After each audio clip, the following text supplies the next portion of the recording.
to the School of Architecture Evening Lecture Series. Before introducing tonight's speaker, I want to make a couple of quick announcements. First of all, this Wednesday episode is coordinated by Judith Dion, and it will be on IDP. So make sure you go, because even if you went last year, all the rules are changing. So, or now, it's a teaser. Make sure you go. Radically different. Tomorrow night, our 2014-15 Garofalo Fellow, Paolo Tamborelli, will be lecturing at the Graham Foundation at 6 o'clock. So mark your calendars to have at the Graham Foundation tomorrow night. Next Monday, Spring Lecture Series, Evening Lecture Series will continue with Rebecca Mendez, who's a graphic designer and motion artist, designer from Los Angeles. So tonight I am especially pleased because we have Juan Moreno in the house, and it's nice to welcome Juan back to the school. We don't get him here often enough because he's too busy. Juan is the president of JGMA, which he founded in 2010. Born in Bogota, Colombia, and raised in Los Angeles, Juan received his BR from Cal Poly Pomona and lived in Florence for a while, also where he studied with two of the founding members of Super Studio. Juan is a board member at AIA Illinois, past president of Architectos, and was recognized in 2013 as 100 Colombians by Colombian President Juan Manuel Santos. It's no exaggeration to say that since Juan opened JGMA just 5 years ago, they've come to establish a new standard in design excellence in the city. Among Chicago firms recognized with awards that include two back-to-back Treehouse Awards in the last 2 years, a 2012 AIA Chicago Design Award, and a CAF Patron of the Year Award for the UNO Soccer Academy. In order to have, I think we've always said, a culture for architecture in the city, you need three things. You need schools, interesting schools, hopefully, cultural institutions, and receptive and sympathetic and imaginative offices. And so selfishly, since Juan opened his office, our job at the school has become a lot easier. Because now it's easy to point to a clear pathway from how one moves from school to an office while maintaining and extending the same kind of work that you do when it happens in a place like this. So just to take one recent visible example, for those of you who take Blue Line often to O'Hare, as I do, JGMA's Northeastern Illinois University El Centro that opened this fall, which combines their specific commitment, and I think like ours, to both an aesthetic and social dimension of architecture, transforming the various constraints of the site and the program into opportunities that install new ways to think about how you generate both identity and performance in architecture. Certainly the way that JGMA talks about its work, where each project is expected to ask anew the question of what architecture is or what architecture can be and how it could expand the audience for architecture, exactly parallels the way that we also think about architecture here.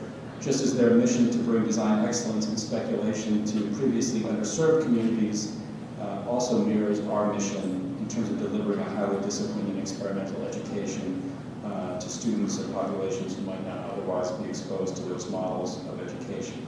So we're extremely lucky at UIC to have this collaborative relationship with Juan and JGMA, because a school or an office on their own or in isolation can't nearly make the case as successfully. Their work, I think, is a great shot in the arm for all of us in the school, and I think also puts an end to any condescending assumptions that public work or public education should not set for itself the same highest ambitions of achievement. So please join me in welcoming Juan to UIC, but also to thank him for his support of the school over the years and for establishing a concrete example for the very high standards of what architectural design can become in the city. Thanks.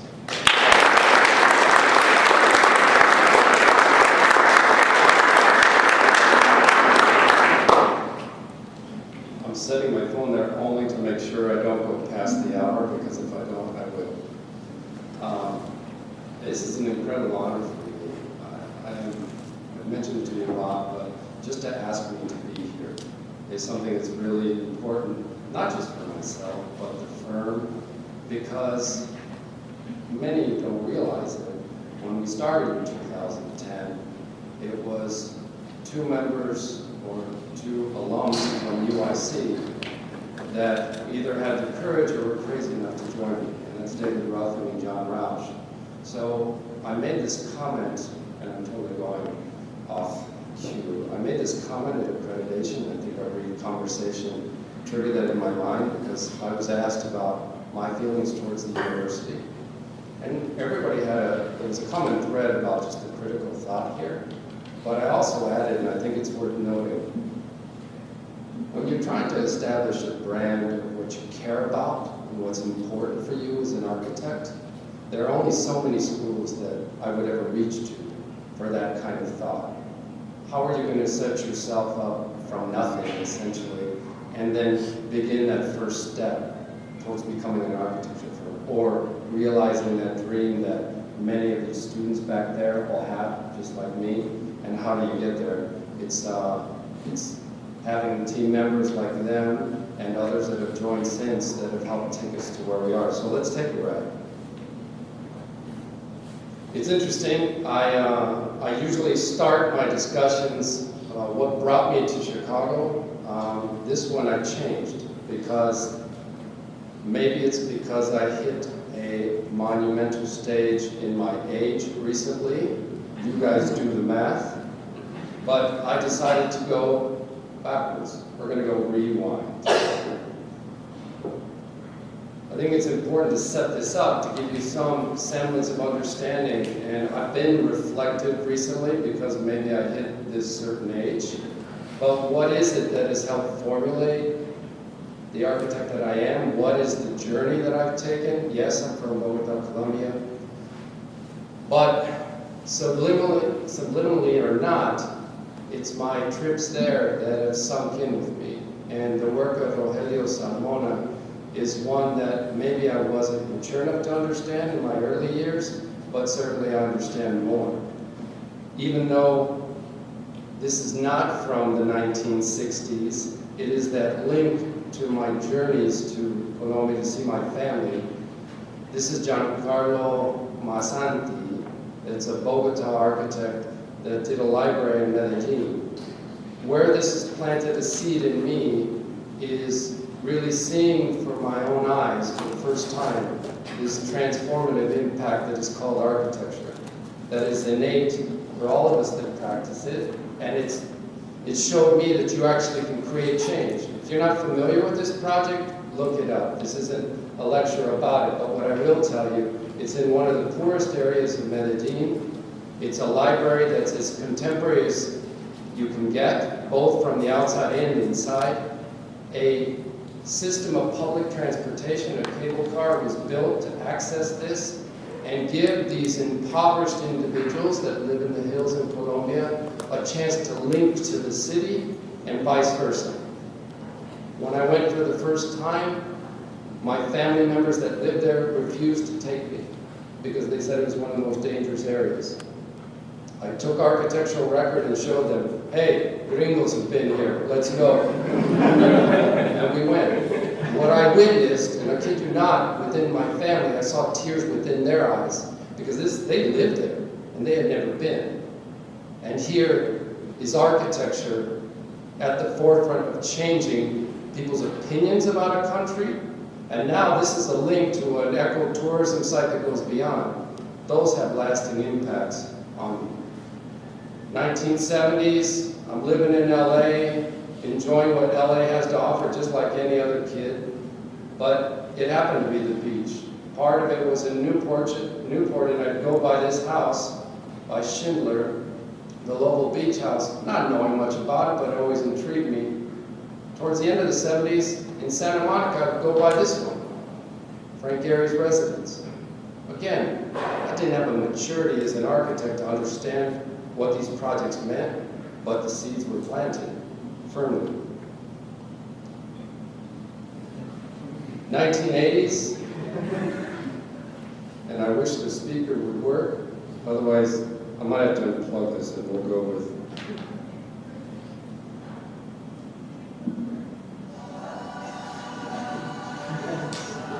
Kevin, it worked. It worked, Kevin Meyer. Thank you. Because we can't do that.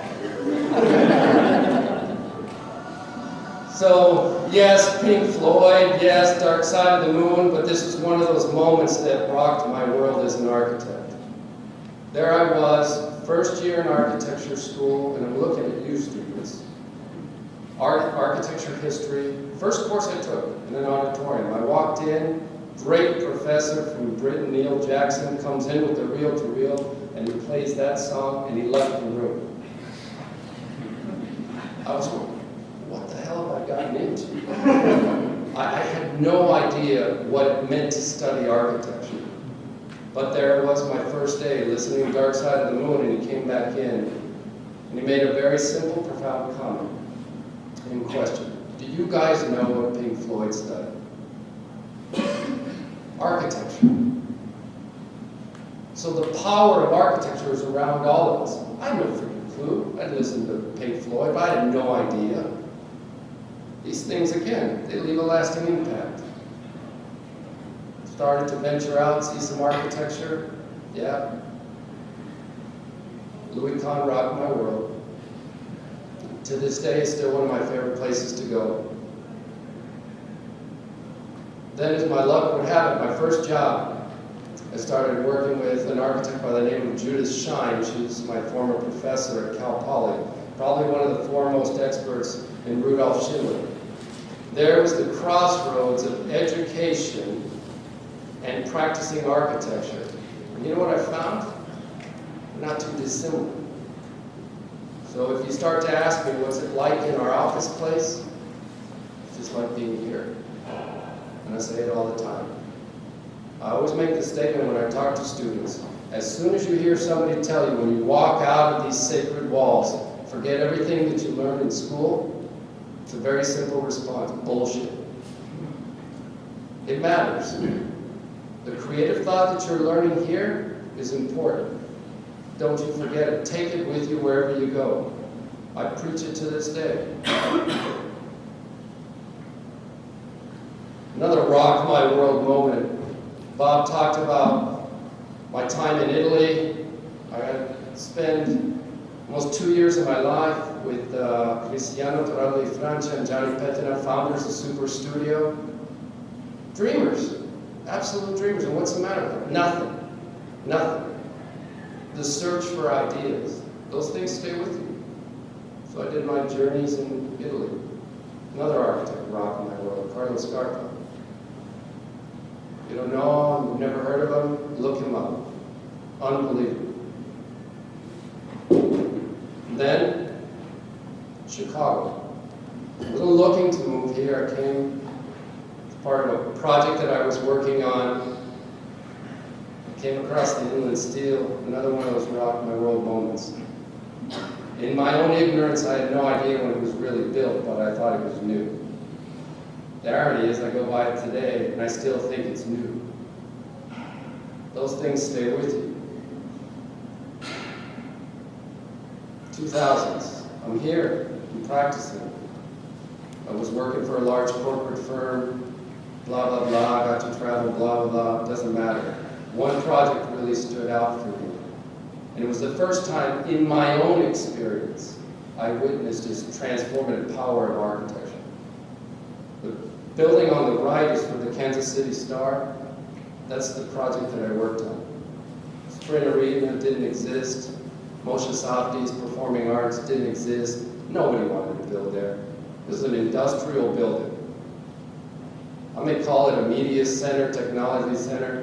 They print papers there. But they were committed to building it downtown, keeping jobs downtown. They would have had an easier time going out in some suburb. Yep, there was this commitment. It was built. It's changed that part of the city. To this day, I see what's going on. These are tangible examples of changes that you see as an architect. Sorry, if those don't stay with you, you have no pulse whatsoever. It stayed with me. It's a project I'm very proud of. One that, part of it, its inspiration was coming here to Chicago. I wasn't familiar with the work of Albert Kahn, what he was doing with industrial buildings. The idea that you could celebrate what's going on inside, yeah, was a big deal to me. Then I stumbled upon, oh, by the way, this firm called Zahner, whose offices are 3 blocks away from here. And I never worked with a mad scientist before, this metallurgist. Yep, that stayed with me. That whole tactile notion of what materials can be, what they can do. And then, it's another moment in my career, in 2000. There's an organization called El Valor. I didn't do this building, I worked on this building. It's the first time in my career I had a client come in and ask for me. Not the big corporate firm I was working for, me. You know what they were asking for? My help. They said, we've got a vision to create a center for people with disabilities, and through the arts, horticulture, culinary art, the plastic arts, music, we're going to create a training ground for people with disabilities to get jobs. Will you help us? Well, hell yes. Well, wait, Juan. We don't have any money. We don't have a budget to pay you. All we have are these ideas. It doesn't matter. Let's do this. Unfortunately, the place that I was working at didn't support that. The notion of working for a nonprofit meant no profit. Unfortunately, with those blinders that they had on, they didn't realize that this gift we have as an architect, we can give back and actually create change. And if I want to go on a diatribe about how it's good business, I can talk about that for an hour, because by me sticking with this organization, trust me when I tell you, it's helped make us who we are today. We're still trying to help them. I'll show you where it's at in the process, but we got to give back. So JGMA, let's hit play. What have we been up to since 2010? What have we had going on? One of the first projects, technically not the first, but one of the first was this soccer academy. Engage Park here in Chicago, area nobody built in, nobody wanted to build in, but an area of need of a school. This school was meant to be part of a greater master plan, for a little elementary school, frankly, but this was supposed to really energize the community. How do we do it? Well, elementary school is really interesting when you break it down, K through 8. It's almost like 3 schools in my opinion. So we decided to separate the partee. The ground floor would be K through 2, second floor would be 3 through 5, and then the third floor would be 6 through 8. It's kind of a way of creating a rite of passage, if you will. And then one of the most important parts, a connection to community and what that could mean. We started the project like a bunch of crazed individuals working day and night, never taking a day off because we had our job. We weren't going to lose it. We were going to prove that we could do it right. In a year it was built. It's been particularly rewarding for all of us because we stay connected to this school. We still talk to these students. We talked about the importance of architecture. If I show them some early renderings and they see that it wasn't built, they ask me why. I don't even want to teach elementary school kids what value engineering means, because I don't like it. Yes, it's won awards, that's great because it adds to the credibility of the firm. It's not why we do what we do, but it's interesting when you pursue other projects, how clients ask you how many awards have you won. Yeah, you list them. But what won us this job, what's most important to note is that it was a design competition. I think 40 firms went after it. Out of 40 firms, only one firm submitted a plan that wasn't a double-loaded corridor. The notion that you could put kids on an exterior and connect them to the outside and vice versa, that a community could look back in and see that it's really these kids that are activating the space, that won us the job. Right there, just good common sense planning. I've had many discussions with people about Well, it doesn't look like a school. I always respond with thank you. It's all right. If you look at schools, public schools that have been built, too many look like prisons to me. School's not about incarceration. It's a celebration of education. The other point I raise with people is that since that school opened, from the day it opened to today, the attendance rates for these kids are 99%. It's created a scenario where the kids want to be there and the families want to help in their education. And what can we ask for as architects? You can't. This is why we do what we do.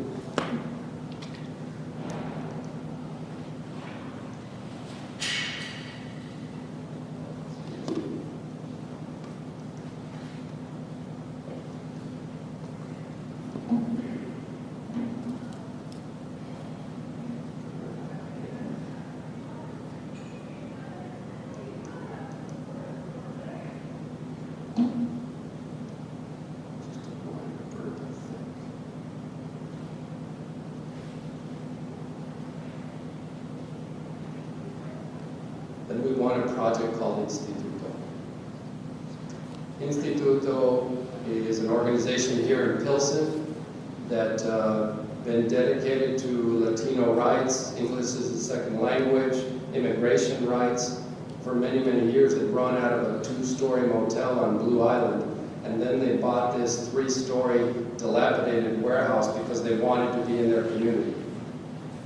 It's a project that a lot of people are building, a lot of people have looked at to build inside, but frankly, nobody wanted to deal with it because it was heavy timber, and the city, heavy timber and schools just don't mix.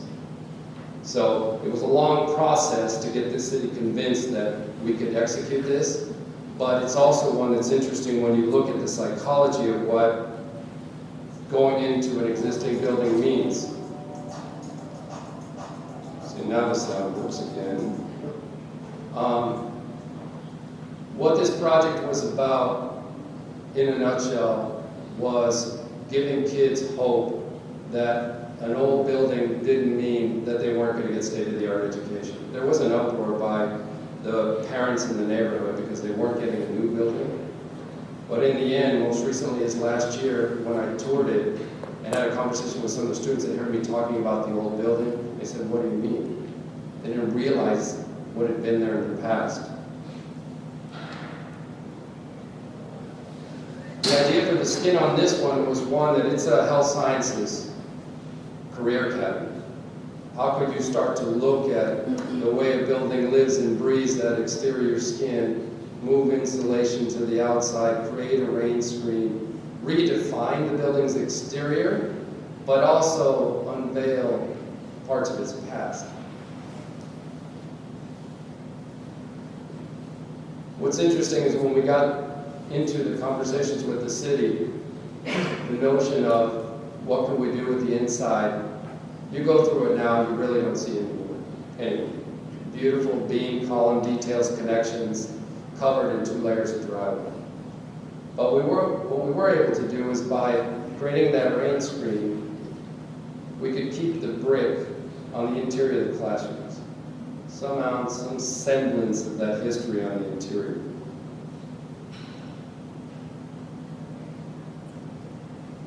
But it's a space that, even these corridors, it's meant to get students together, to interact.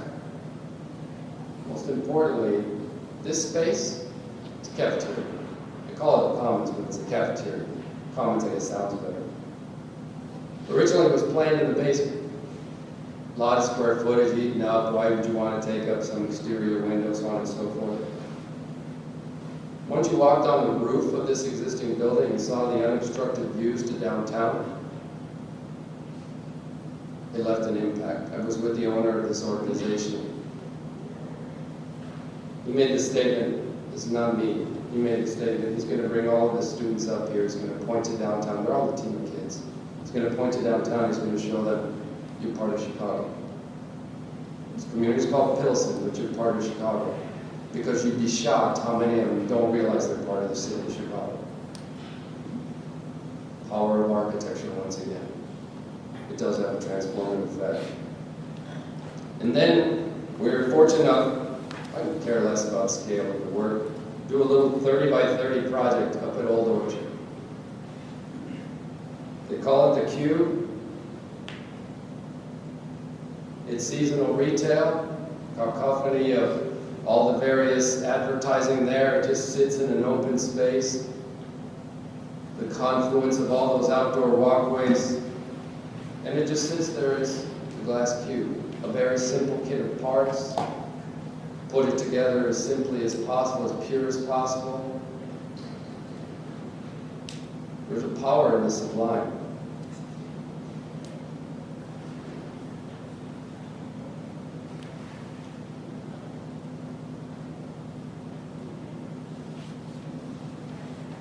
Recently we did 2 projects. They ran parallel to one another at the School of the Art Institute. Both of them had to do with creating identity and just wayfinding. Ironically, we come across a lot of clients that ask, "Do you do branding and wayfinding?" As if as architects, we don't think about every semblance, every portion of the building. But that's been an interesting education moment in this process. Getting clients to understand as architects, there are no limits to what we can do.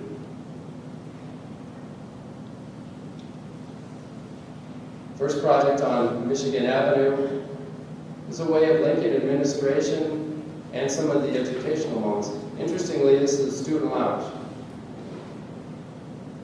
What we were faced with, because we were linking 2 existing buildings, there was at least a 30-inch, 36-inch difference between floors. It might be the same floor number, but a difference. So, in essence, we had to put a door in that wall and create a handicap ramp. There's no way we were just going to create an average ramp as a connector, because it's part of the student lounge. What it became is an excuse to create more space for students just to hang out.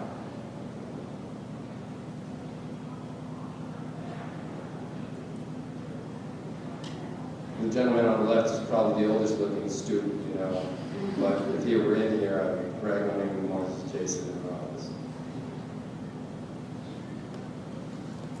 But it became this great link within the spaces.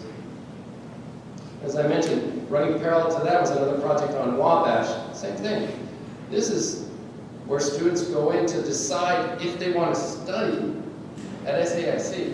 And if you saw what they went through, the levels of security, the lack of clear procession, it was unbelievable. This is a way of organizing all that. So you're deciding to go to SAIC, this is the first thing you see. You come out of the elevators. Not anymore. It was a way of marking all the departments. Again, clear understanding of procession.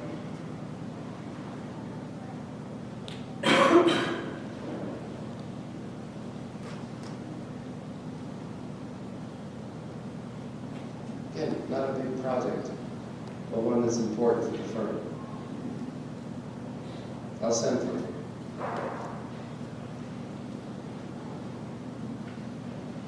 El Centro, yes, it's been fantastic for our firm because it's put our work out in a public light. Because as I like to say, you mentioned Gage Park to people that live in Chicago, many of them don't even know where it is. We can talk about Pilsen, we can talk about Little Village where our work is, but the greater population doesn't go to these areas. So unless you're in architectural circles, our work hasn't been known. See, but if you walked in right after I made a crack about it, your timing's impeccable. It is. I just. That's been great for our firm, but more importantly, this building is more important for the student population that it serves. Northeastern Illinois, which is up in the northern part of the city, made a really important decision. They decided to build a facility, a $30 million facility, and put it where students could access it. They've seen an increase in the minority student population, and then they started to chart how long these students were commuting to get to the main campus, upwards of 2 hours. There is no transit that drops you off there. Various bus lines, various L lines. So they started looking throughout the city and found a site that's off Kimball and the expressway, the Kennedy Expressway, that you couldn't have scripted as a better site. It's the Belmont Blue Line that's 2 blocks away. On-ramp and off-ramp for cars, Kimball bus, Belmont bus. It makes education accessible to the student population.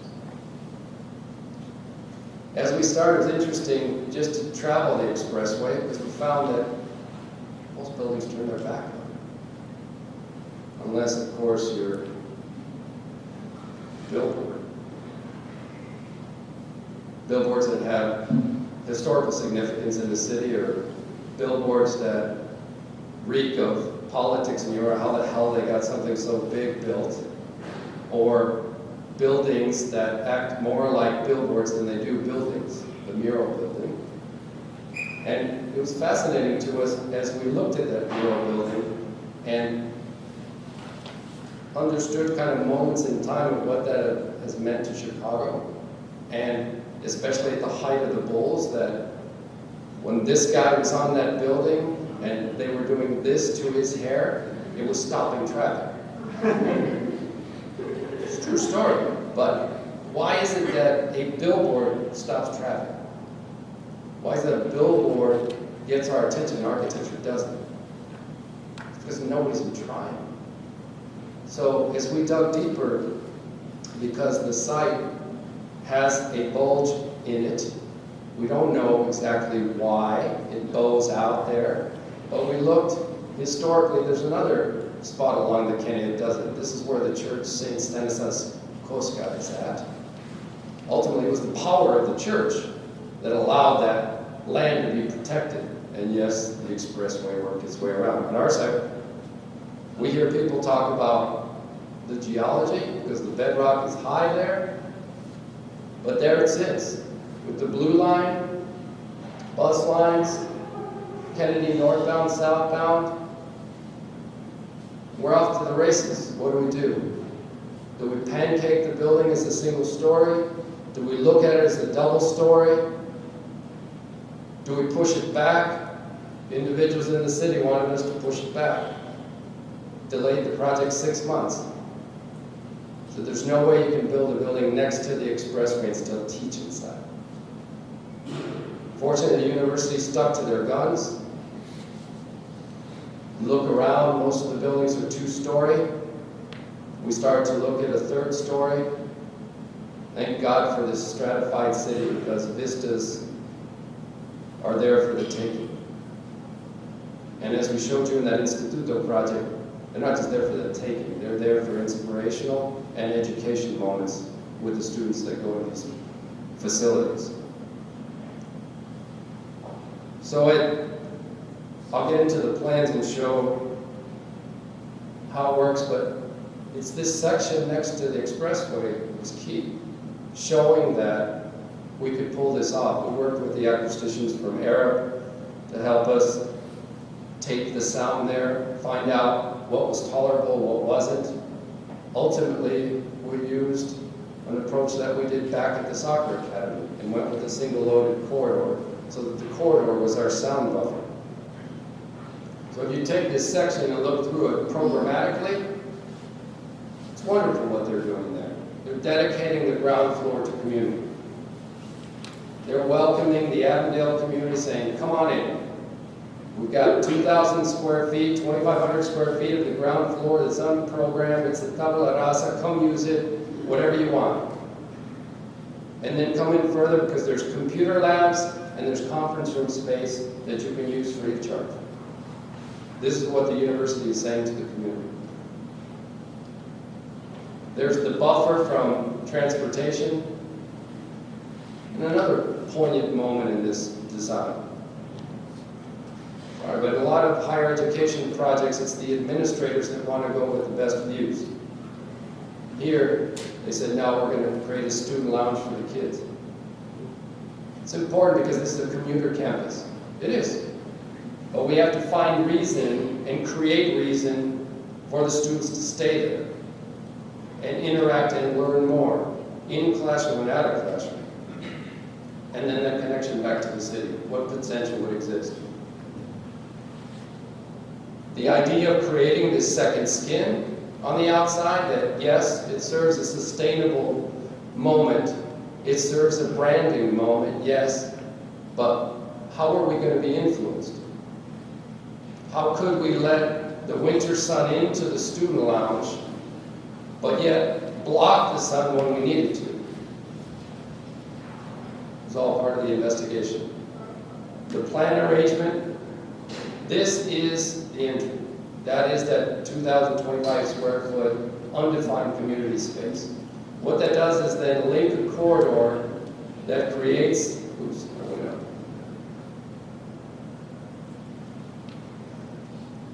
that creates a corridor here that links to computer labs as well as a conference room space. If you follow this procession all the way to the back, it's a library, resource center now. All of that is set up as we begin to learn more about the university. Now it became an art gallery to celebrate the artwork that goes on at the main campus. Upper floors, classrooms. Third floor, which is bent back because this now becomes perpendicular to a view of the city, and that's the student lounge with a student terrace.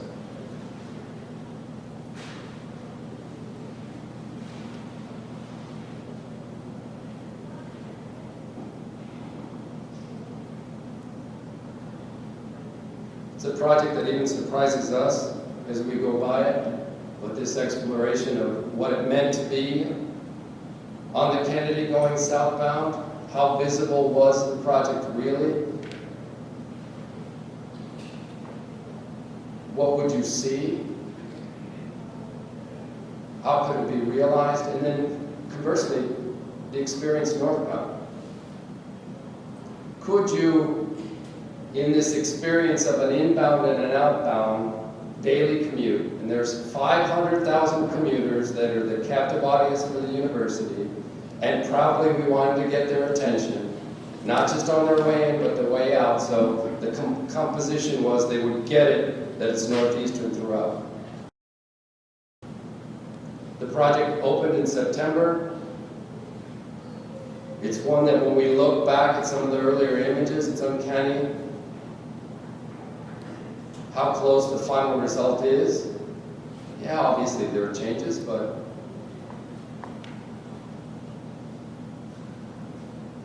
it's a space that it's been interesting when I talk to the faculty.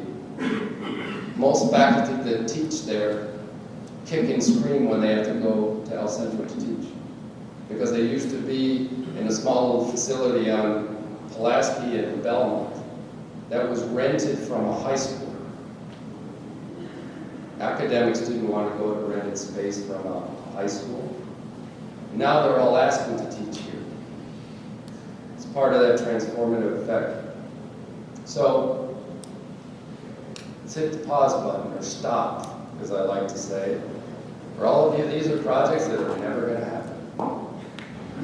Never going to happen. But we're hitting the stop button. All of them have a great story. All of them have been a part of a great investigation. We were asked by a developer to propose on a transformation of 311 West Monroe. They hired they invited 7 firms, all big known firms here in the city.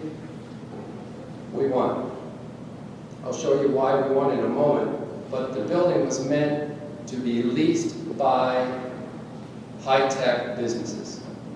Because this is a former bank, they had the generators inside, it would work.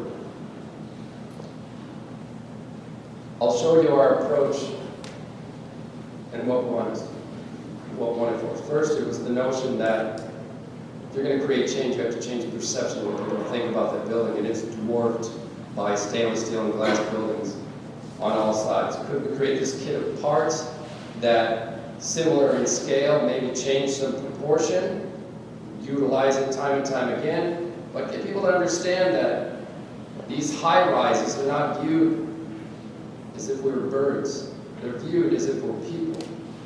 So how could it change in front of your eyes from the human scale perspective?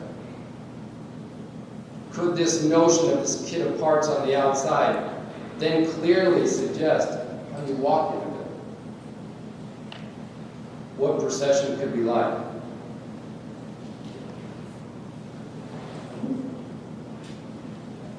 The before and after. But this is what won it for us. Great to investigate those human scale moments, but I come back to just obvious planning decisions. This building is entered off Monroe. Next to this lobby is the dock and parking entry of one of the new high-rises. So you'll have people coming in next to docks and garage parking. But what is sitting there as your oyster is this opportunity along Franklin where banking executives parked on grade. We said, why is that? Why not enter off Franklin, create an appropriate entrance, redefine the building? It's a bank, it's got a kick-ass vault, open up some floors, link it spatially from the basement to the second floor. That won it for us. What lost it for us? This developer decided to rent it to accountants, and we weren't qualified to work with accountants. So we were canned. But it happens. But the investigation is still working. The search for ideas. We're invited by another developer for a project in Lima, Peru. Fascinating site. The idea of building next to the Pacific, unobstructed views. A church was selling land and they wanted to develop a mixed-use district, an entertainment district. In the end, the monies weren't there. This project will never happen. But it was a great investigation. First diagram that you see is what zoning allows. You follow the law of zoning, that's what is allowed. But what happens when you have these mixed programs? Hotel, office, restaurant. Start to think about the way people enter it. Starts to shape our thoughts, starts to inform what we do as architects. We start thinking about a linkage.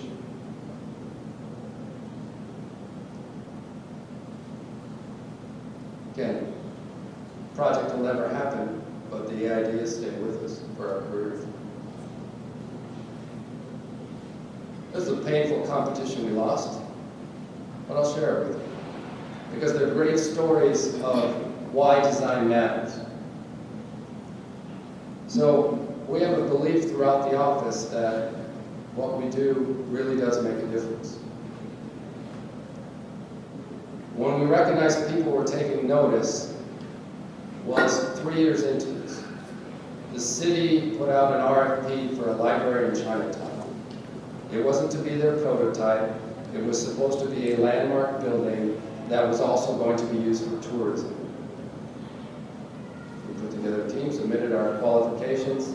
Before you know it, you're a finalist. Never having done a library, of course we never scripted that in the portfolio. But our design matters.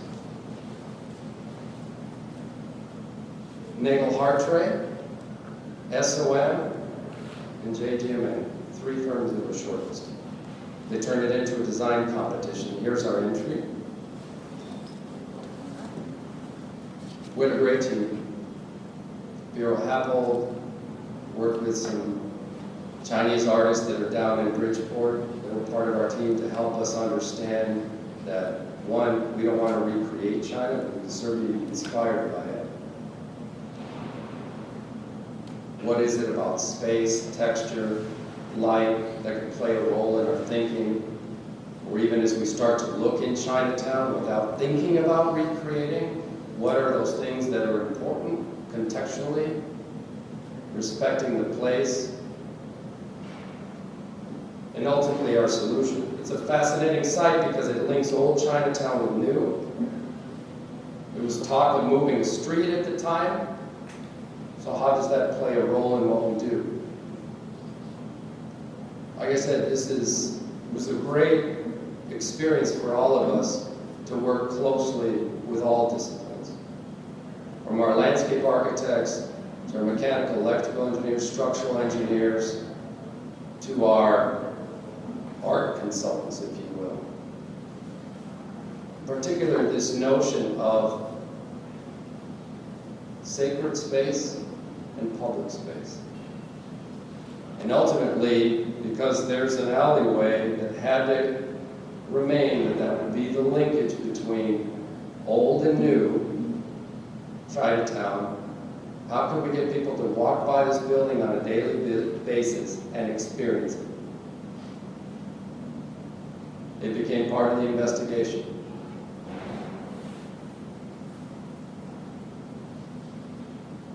Also the notion, because when we were working with the Joe Art Center, the notion that art in the public domain is really important to the culture.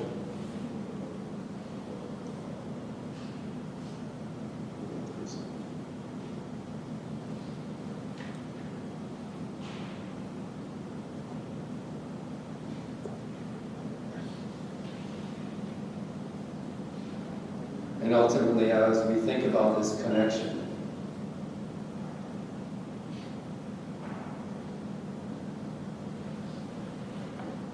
when we get into these presentations, what can happen at times when people perceive you as designers is that you don't think logically about projects.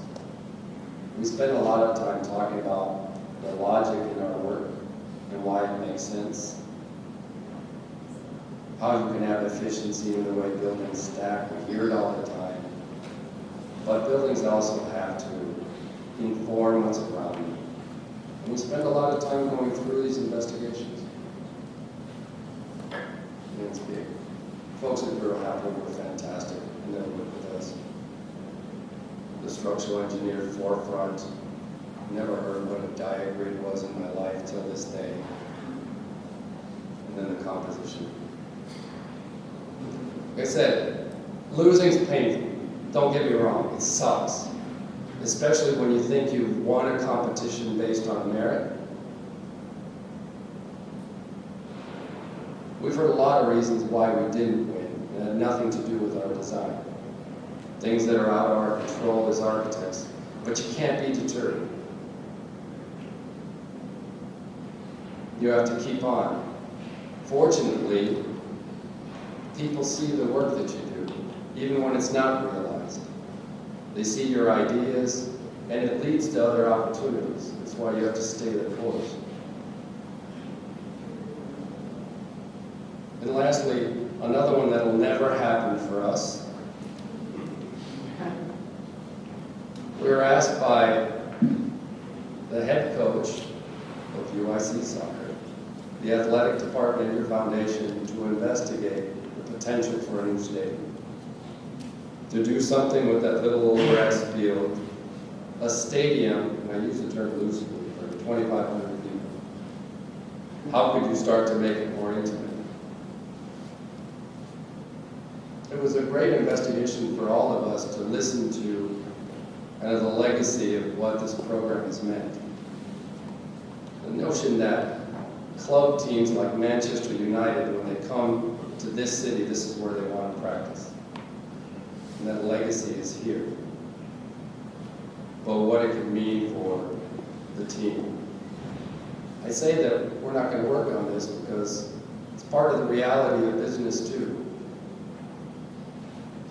When this became a RFP through the state, we weren't selected. Through all this work that we did. Sometimes you roll the dice. You just do. It's all right. You move on to the next one. But like I said earlier, these ideas stay with us.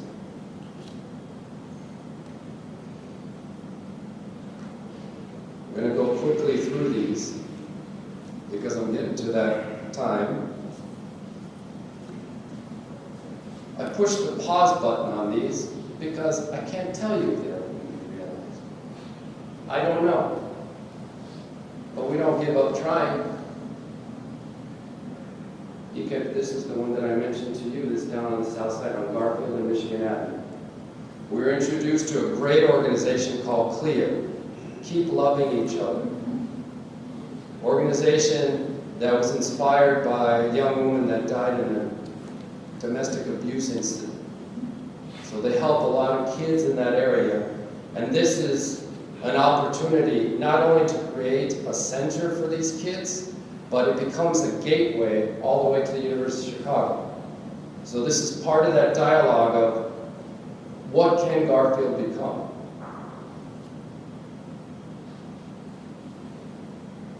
It's also a chance to start look at housing.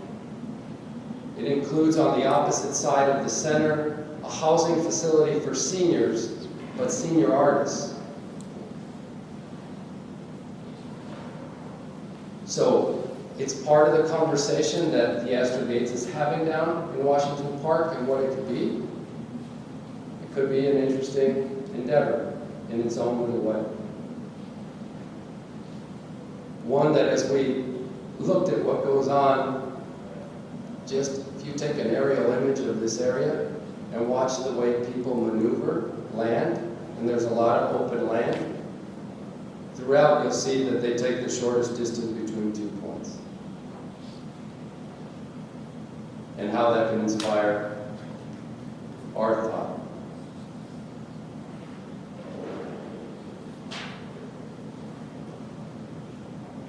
We just wrapped this up last week. It takes all of 60 seconds, but at the International Latino Film Festival, they'll be running this video. They have a dream of creating an Ibero-American tower, a facility for all Latino backgrounds, where instead of renting the Century and other movie theaters, their film festival can be exhibited here. To create a cultural center, if you will, in one place, celebrating everything Latino in one facility. Again, I can't tell you if it's going to happen, but we're not bashful about helping these clients with their dreams. It's that gift we have that I mentioned in my opening. You guys want to ask me how much we've made on this? It's a simple answer. We got to help. We got to get back. I put this one in for Tad because he's from Hammond. Because we don't know what's going to happen in Hammond. Another bank building. It's an interesting story. A developer comes to us and says, hey, we just bought this. Can you do something to it? Can you revitalize it? We got to inject something into downtown Hammond, just like many small Midwestern cities. They're on life support. How can we breathe some life in? First thing he told me, we got to do something to the outside, but Juan, you can't touch it. You know, I know what you guys do, but you can't touch it. So we went to look at this building. It's an incredible building.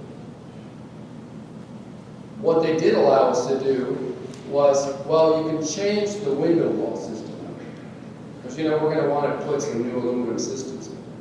As soon as we went to go look at it, every one of those window units is on a vertical pivot. That design kicks ass. I feel bad if I had that taken out. I said, no, no, no. Save your money there. Let's take a look at giving that system a little TLC.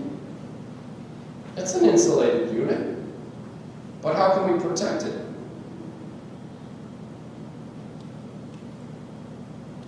Good old Jason, the aforementioned Jason, I don't know where the hell he came up with this one, but there's a filtration system that's made out of stainless steel for sewage plants. And Jason somehow found this. I have no idea, but that was how we were going to envelop the exterior. Because that same tube is perforated, allows light in, blocks light as well. To tell you candidly, I don't know if the project will happen. Next one I'll share with you is a foray into homelessness for us. Hell of an eye-opening experience. It was the first time I really began to understand what homelessness meant. This is down in a little village. It's called the San Jose Obrero Mission. They have a shelter right here. Catholic Charities was selling all of this to them. We started to explore what it could mean. That's the existing condition. We said, how about a little addition by subtraction? We'll do some renovation. We'll demolish buildings that are in the way. We'll create a campus that links education, that could be an opportunity for training programs for work. Also a community center to link the community back into the facility, because the other thing we learned is that most people view homelessness as if people that are homeless are some alien life form, when in fact they are human. How can we bridge the gap, create one campus? So we learned about living. Yeah, one thing is to take a homeless person off the streets and give them shelter. But what's it mean to teach them to live with somebody else? What's it mean to teach them to live on their own? Or, God willing, learn to have a family again? We're attempting to do that in one campus.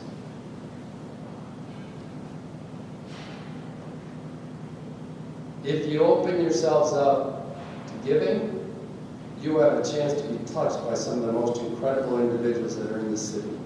And I would argue, as visionary, as we like to say we are as architects, they're a hell of a lot more visionary. The idea of doing this center was not ours.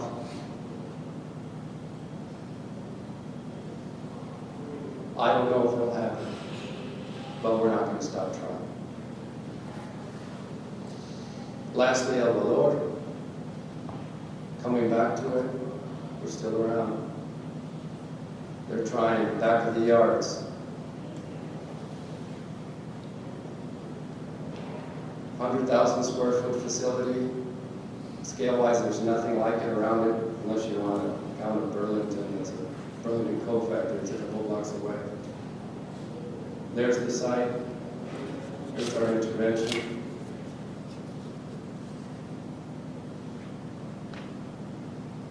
This has been a fascinating journey for myself of over 10 years, working with some of the foremost experts on disabilities, academics, doctors.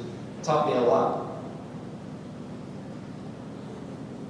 I work with doctors that are specialists in acquired brain injuries that have taught me things about tactile responses to buildings that I never thought of in my life.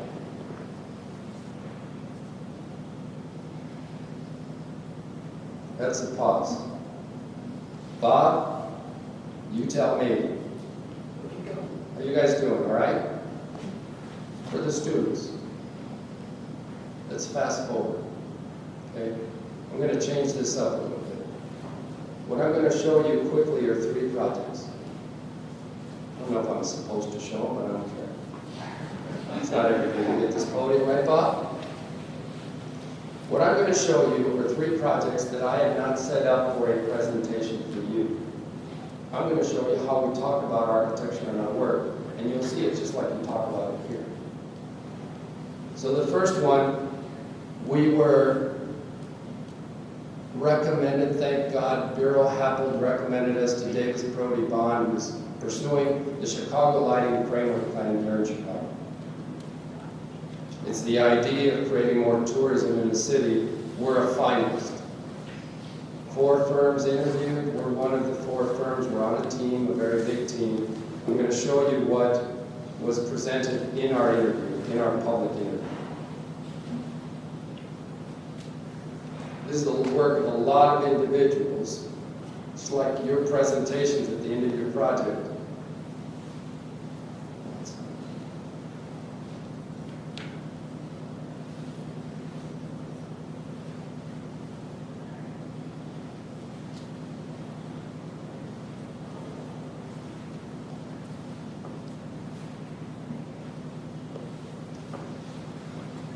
It's a fascinating team. because you have Davis Brody Bond leading it out of Chicago or out of New York. We're the architecture firm here, Bureau Happold, lighting specialist, theatrical lighting specialist throughout the world, all come together in a very unique way to put forth a concept. One that is transcending a lot of time zones. This decision will not be announced till sometime after tomorrow morning when we see who's elected. But it's one that I think is a fascinating project. In this particular case, it's the idea of activating Lower Wacker through light. Can it become people's space? Potentially. The notion of what happens when the bridges go up. Can we orchestrate that on a more regular basis? We have parkland. The landscape architects here, just keep that by the way. This is their idea for the use of light, but it's be a buzz. The notion is that as kids we have this fascination with light, but these are endangered species. So can you create a breeding ground? Or our transit system is a hub of information and light. And lastly, at the back of the lyric opera that we all know famously turns its back, can we pull in a barge, start to create performance via light as a potential for just getting people together?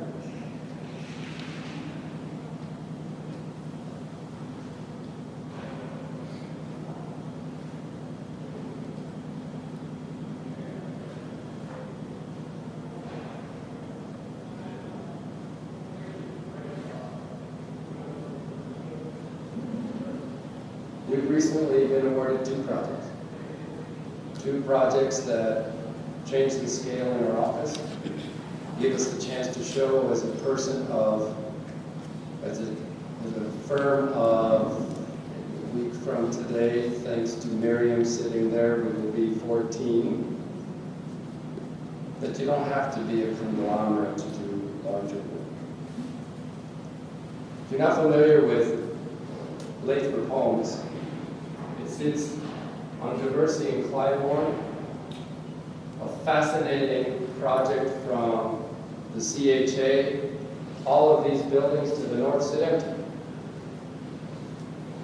See all the communities that surround it? There aren't many sites like it.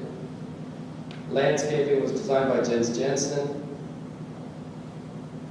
This is our approach to this challenge. It's a challenge that I think is further exacerbated because all of the buildings here are on the historical register. Technically, we can't touch them.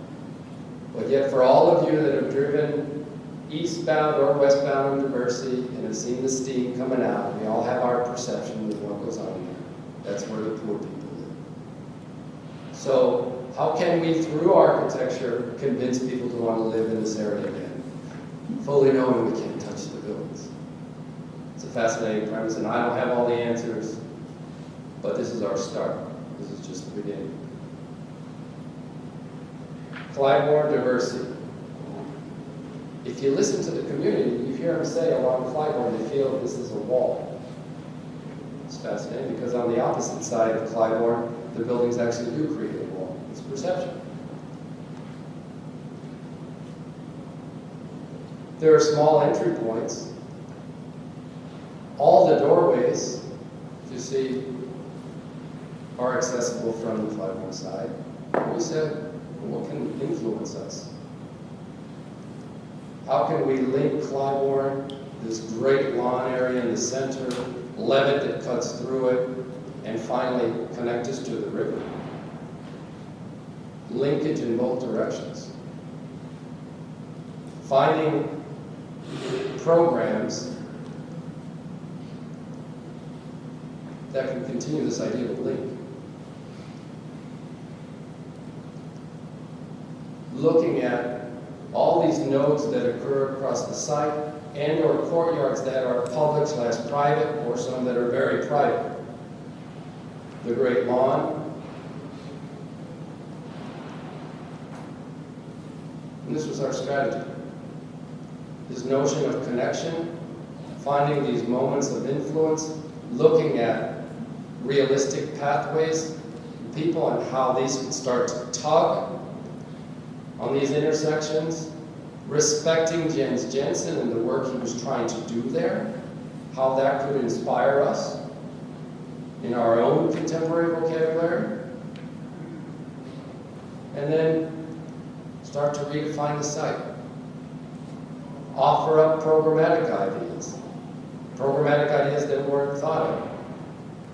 We stepped into this project because it's been going on for 4 or 5 years maybe, and unfortunately the plans that we saw, some of the early plans, they filled the entire Great Lawn with parking. So we celebrate these programs throughout. Some will happen, some won't. It's all right.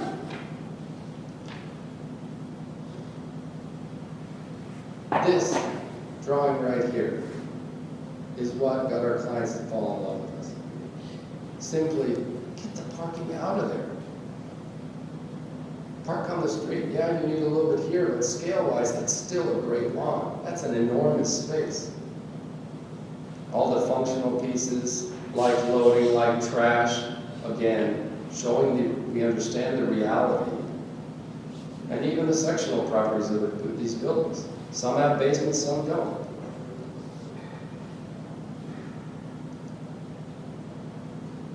So, we just wrapped up schematic design on our first high-rise. We're not here because we wanted high-rises, but it's an interesting programmatic challenge. I'll share with you briefly why it is that we came to do a high-rise. If you heard me preach about giving back. Remember that story about El Valor? When I stuck with El Valor, way back when, remember when Chicago was bidding on the 2016 games here? Interestingly, the larger firms were all supporting that bid, but there weren't any firms supporting the Paralympic game effort. And it runs parallel with the Olympic Games. The 2016 team called El Valor and said, hey, can you recommend an architect? They didn't recommend the firm that I was working for that was on my business card at the time. They recommended me. That opened my doors to helping the 2016 team. Before I knew it, I was on a private charter with 200 significant Chicagoans, 199 because I don't include myself in that group, but individuals of influence, one of which is I was sitting in the hotel lobby one morning because I was just on sensory overload from hanging out with infamous sports people and other well-known individuals. I just wanted to have a cappuccino by myself. Father Jack Wall came up to sit next to me. Didn't know who he was. He ran Old St. Pat's at the time. Great human being. He just took an interest in wanting to talk to me. We're friends to this day. I didn't have my own firm. I've never asked for anything. He's never asked for anything from me. Now he's president of Catholic Extensions. And I saw him at a Landmarks fundraiser a year ago. I said, Juan, I heard you went on your own. When are you going to tell me what you're up to? When are you going to show me your work? I'd love to. So he invited me over. I sat down with him. He was on an elevator pitch to get me to help him with Catholic Extensions because now he's dedicated his life to going into impoverished areas throughout the United States, many of which are Latino communities. I stopped him in the middle of it and said, I'm in. I said, you gotta let me finish. No, I'm in. He says, what can I do for you? Nothing.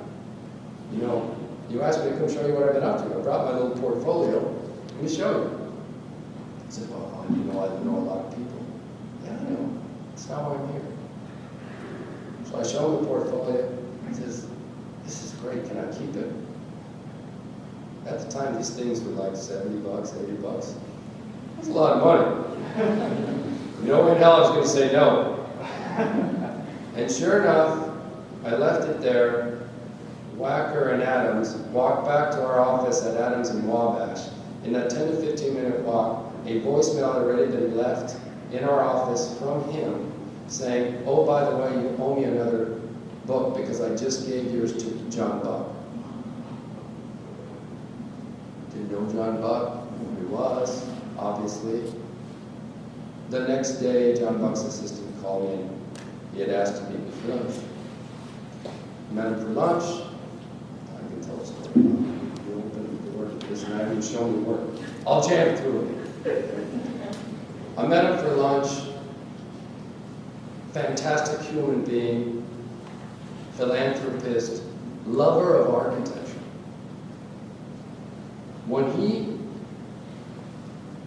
broke free and went on his own, he hired Harry Reese to be his architect because Harry Reese had recently gone on his own, to give him a chance.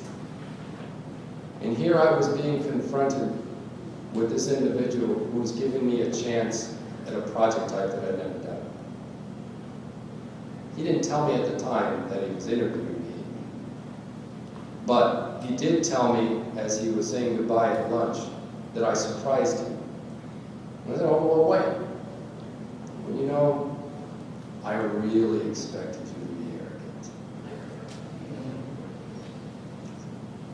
John, I don't know how to respond to that. Is it an insult? He said, no. The humility that whoever taught you, don't lose it. I said, thanks. I've never had an issue with my confidence. Put that up with anybody, but I guess I know how to draw the line with the arrogance. The next day we had an RFP for this tower. So how do we study? This is what we presented to the client. The site. Understanding figure ground. It matters. But figure ground doesn't just occur at the ground. What happens at 5 floors up? Or let's keep going, 15, 25. City starts to open up to you and potentially inform your ideas for this tower. So it becomes more than just a piece of sculpture. So, wow, we're not sure what the zoning is going to be allowed. We got 3 options, a DX5, DX7, DX10. How would it play a role in the fabric of the city with either scenario? Nothing to do with what it looks like. Just see its place. I'm all over it. Boy, it'd be cool to be on the architecture boat too.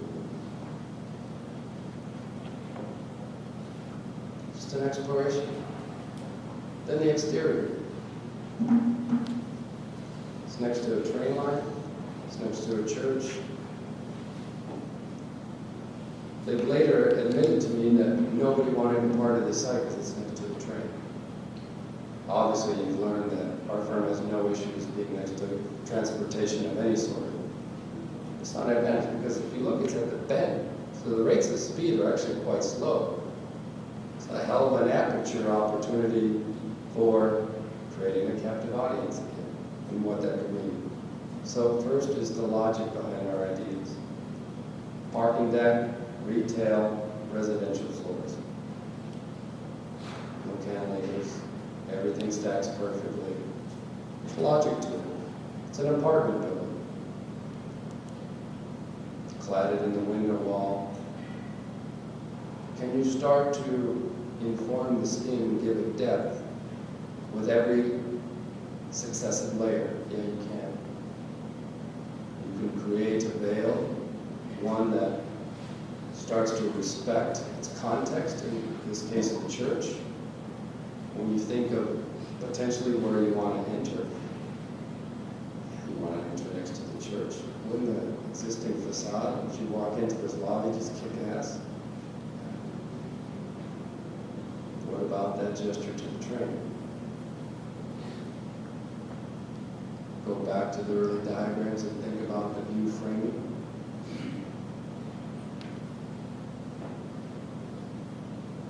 Sit straight up and down. If balconies need a barrier of protection, that's excuse for our veil.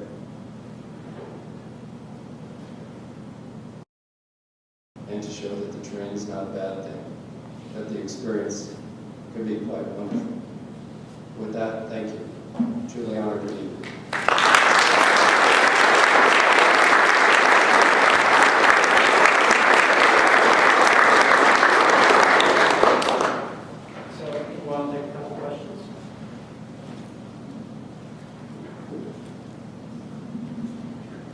So, John and David warned me. You know, Juan, when we were back in school, some of these lectures just go on and on. Dude, keep it short. I tried, gentlemen. I really tried. Anything? Yeah. Gil, come on, you have a question.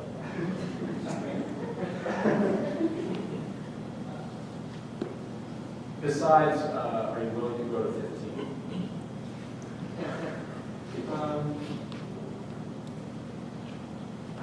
Like what, I'm interested like in how or why you approach all these nonprofit organizations and how you bring the time to do it, your business schedule. Gil, it's hard. I won't kid you. It's hard. It's sacrifice. But in your core of who you are, there's certain things that drive you. In my core, it goes well beyond how much money I make or how much money I don't make. Yeah, I was blessed. I had a nice corporate life. I made a nice living. But you know what? I wasn't happy. Frankly, it sucked. In my core was somebody who, deep down, I gave a shit about this. I'm always defending it. That came natural to me. And so when I get in front of these organizations, yeah, my heart goes out to them.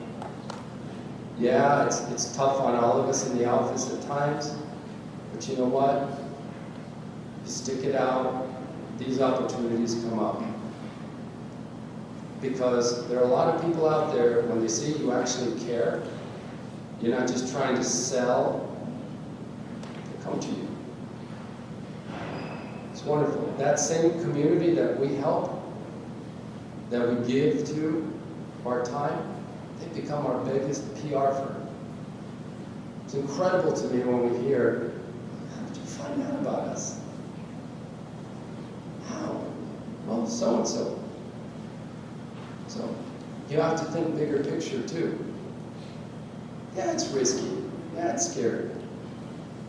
You know, it's a part of this journey that we all decided to take together, that we were going to do work that made a difference.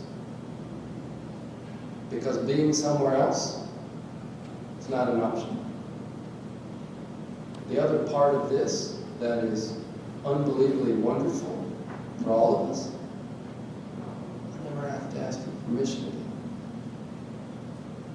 If I want to help somebody, if an El Valor walks in the doors, I don't have to talk to another accountant about whether I want to do it or not. Just do it. It's a big deal. The connection to your university is important for me. Not just because of the staff, but it's a university that I admire quite a bit. I had great pleasure in making a lot of friends here through the years. Vince Paglioni sent me an email this morning wishing me well, even though he couldn't be here. Those are important gestures. But more than anything else, I've admired the program here. I've admired that the critical thought that comes out of the school is not like other places. And I place the value in that. It's a good question. It's very real.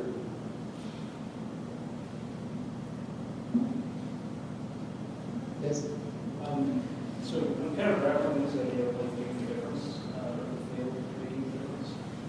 What were, like you said that you started off in like, or you kind of transitioned to the corporate world and out of it. How, I guess, what was the mentality of staying in the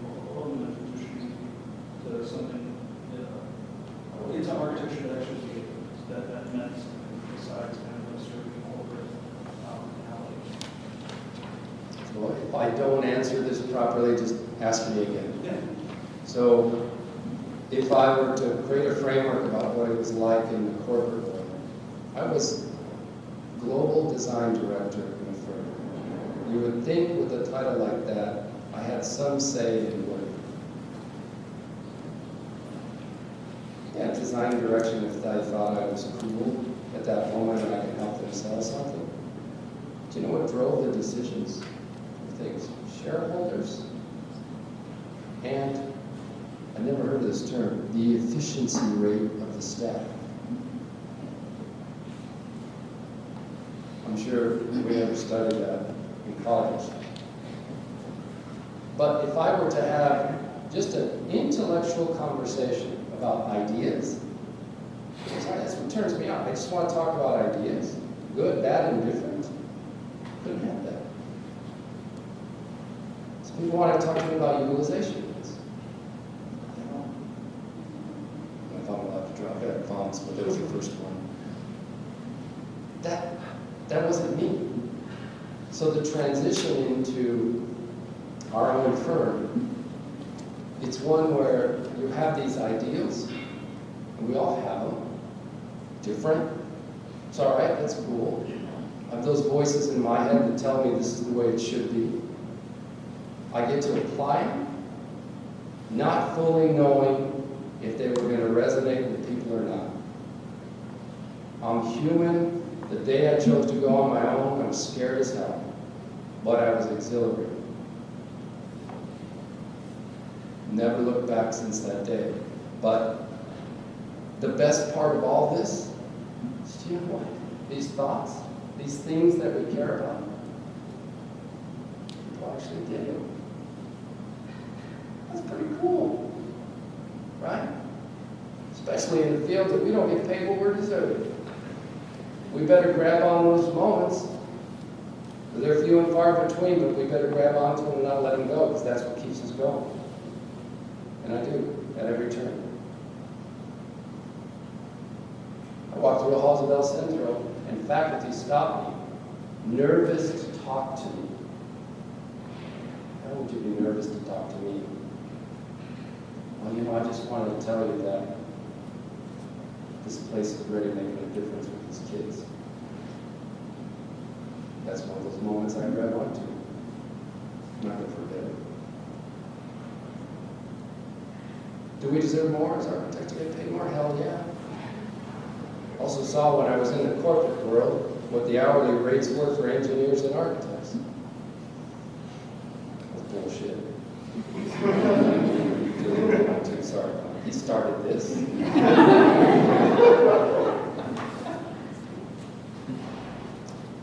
Yeah.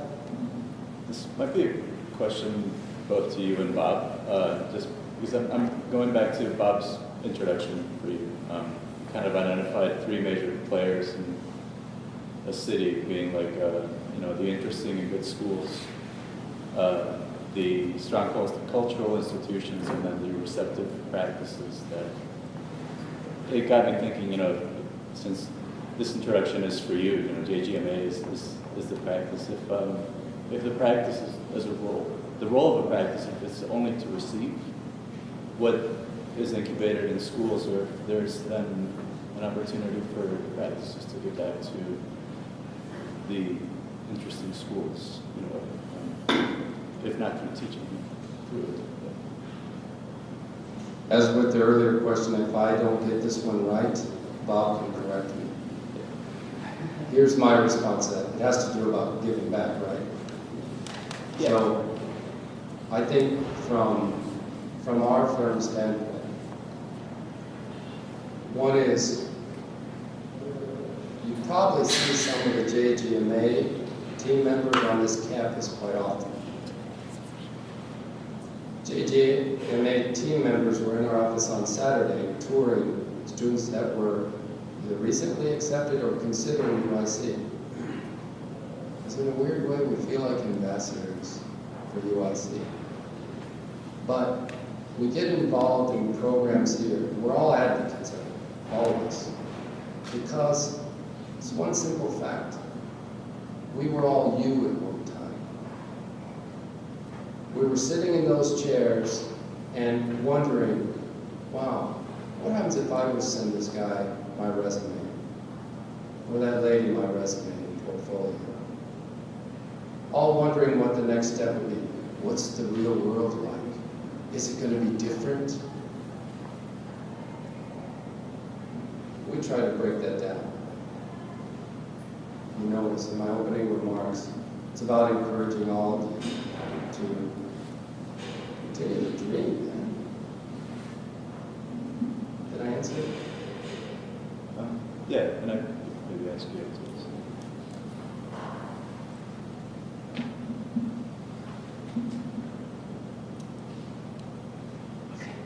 Are we off to the basketball game now? To watch it? Yeah, I do.